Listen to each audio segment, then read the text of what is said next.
السلام علیکم ورحمۃ اللہ وبرکاتہ۔ بسم اللہ الرحمن الرحیم۔ رمضان المبارک کا مہینہ عنقریب آنے والا ہے، تو میں نے مناسب سمجھا کہ رمضان کی مبارکباد آپ کو پیش کر دوں اور رمضان کے متعلق کچھ ضروری باتیں آپ کی خدمت میں پیش کروں۔ تو سنیں، رمضان المبارک کا مہینے میں روزے رکھنا اسی طرح فرض ہیں جس طریقے سے ہر انسان پہ علیحدہ علیحدہ نماز فرض ہے۔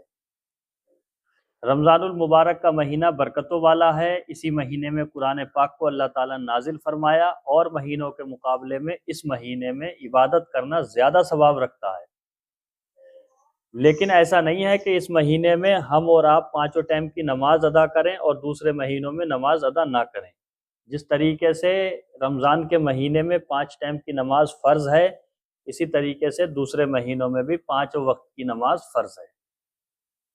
رمضان کے مہینے کا روزہ ہر انسان کے لیے فرض ہے، ضروری ہے رکھنا، لیکن کچھ لوگوں کو رمضان کے مہینے کے روزے کو آگے بڑھانے کی، مؤخر کرنے کی اجازت ہے۔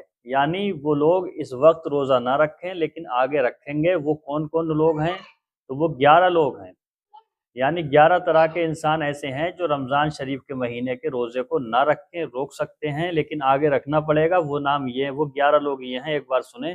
حالت حمل میں، حمل کی حالت میں عورت کو اجازت ہے کہ وہ نہ رکھے لیکن آگے رکھے گی۔ یا ایسے ہی انسان کوئی سفر میں جا رہا ہے، مسافر ہے، تو وہ بھی روزے کو روک سکتا ہے، آگے رکھ سکتا ہے، چاہے عورت ہو چاہے آدمی۔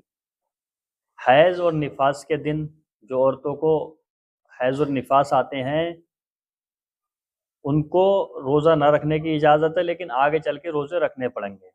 اسی طریقے سے بچے کو دودھ پلانے والی عورت ہے تو وہ روزے کو مؤخر کر سکتی ہے، نہ رکھے آگے چل کے رکھے گی۔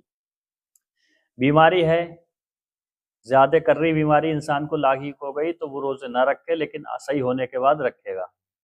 اسی طریقے سے بڑھاپا ہے، زیادہ ہی کمزوری ہے تو روزے نہ رکھے، اس کا جو ہے فدیہ ادا کرے۔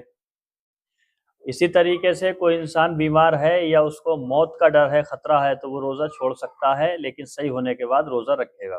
اسی طریقے سے اقراء شرعی ہے، کوئی جان بوجھ کے تکلیف دے رہا ہے، روزہ رکھنے کو روک رہا ہے تو روک دے، بعد میں روزہ رکھے۔ اسی طریقے سے عقل، یا کوئی انسان روزہ رکھنا چاہتا ہے لیکن اس کی عقل خراب ہونے کا اندیشہ ہے تو وہ روزہ نہ رکھے۔ اسی طریقے سے جو 11واں نمبر ہے جہاد، اس وقت روزہ نہ رکھنے کی اجازت ہے۔ یہ 11 حالتیں وہ ہیں جن میں روزے کو نہ رکھا جائے گا، مؤخر کیا جائے گا، لیکن عذر جانے کے بعد، صحیح ہونے کے بعد آگے چل کے روزہ رکھنا پڑے گا، روزہ اس کے اوپر سے ساقط نہیں ہوگا۔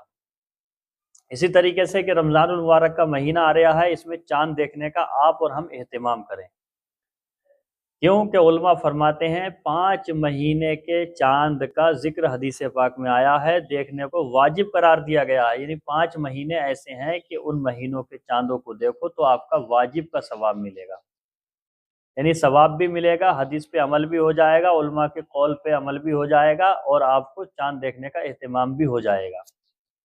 وہ 5 مہینے کون سے ہیں تو سنیں، علماء فرماتے ہیں وہ 5 مہینے ہیں: نمبر 1 شعبان کا مہینہ، نمبر 2 رمضان، نمبر 3 شوال، نمبر 4 ذی قعدہ، نمبر 5 ذی الحجہ۔ یہ 5 مہینوں کے چاند دیکھنا واجب ہے، اس میں ثواب بھی ہے، اور آپ بھی دیکھیں اور دوسروں کو بھی دیکھنے کی تاکید کریں، دوسروں کو بتائیں۔ رمضان کے مہینے کے روزے رکھنا الگ الگ انسان پر فرض عین ہے۔ جس طریقے سے نماز فرض، اسی طریقے سے روزہ فرض، اسی طریقے سے انسان پہ زکوٰۃ فرض ہے، اور اگر انسان دولت رکھتا ہے تو اس پر حج بھی فرض ہے۔ اسلام کے اندر 4 چیزیں سب سے بڑے مرتبے پر ہیں، 4 چیزوں کا مقام سب سے اعلیٰ ہے، یہ فرض اعظم ہے۔ نمبر 1 نماز، نمبر 2 روزہ، نمبر 3 زکوٰۃ، نمبر 4 حج۔ اس میں کوئی بھی سمجھوتا نہیں ہے، اللہ نے مسلمان پہ لاگو کیے ہیں، کرنا ہی پڑے گا۔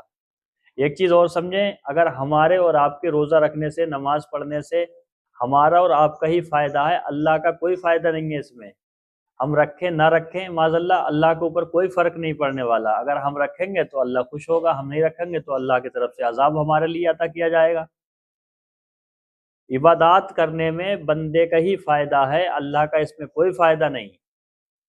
لیکن اگر کسی نے رمضان کی فرضیت کا انکار کر دیا تو وہ کافر ہو جائے گا، اور جان بوجھ کے روزے نہ رکھنے والا گناہ کبیرہ کا مرتکب ہے، سزا کا مستحق ہے۔ اللہ تعالیٰ ایمان والوں کے ایمان کی حفاظت فرمائے، ہمیں اور آپ کو رمضان شریف کے مہینے کے روزے رکھنے کی توفیق عطا فرمائے۔ السلام علیکم ورحمۃ اللہ وبرکاتہ۔